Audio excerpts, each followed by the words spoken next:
manual on page 14 as we look together at the child's reaction. There are several different sides to every child. We can see that if we adapt and are aware of how our children react to us, then it will help us as we seek to meet their particular needs. Here are some characteristics that we might find in our children. Children are generally meek. That's hard to say when you think of a large crowd of kids running around making a lot of noise. But generally children, when it becomes to a relationship, are very meek.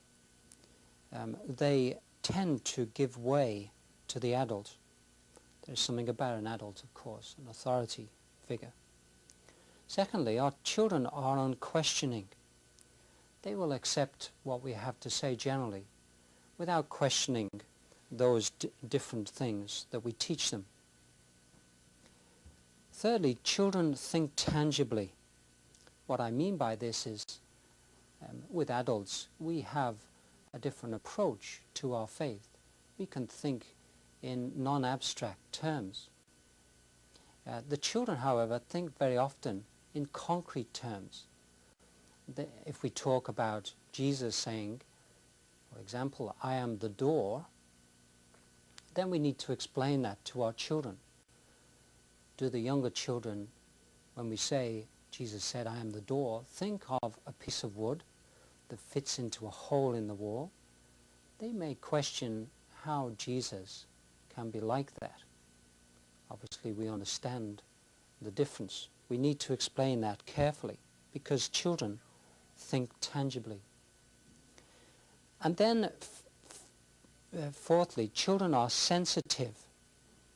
Be aware that the children are conscious of when we speak to them, that what we say to them may affect them profoundly. I have a reminder about my own child when she was small, that one day she came home from school quite disturbed, and we were concerned, of course, and asked her what it was, and eventually she told us that she'd thrown away some sandwiches, and her mum had said, now you must make sure you eat all your sandwiches. She was very sensitive to what her mother had said to her. Be aware of those kind of needs in the children. And fifthly, the children develop steadily. You could think of a spiral like this, for example, in which the children come round each different level. And as they come to each level, they may ask a question of us, and we would give them the answer to that question.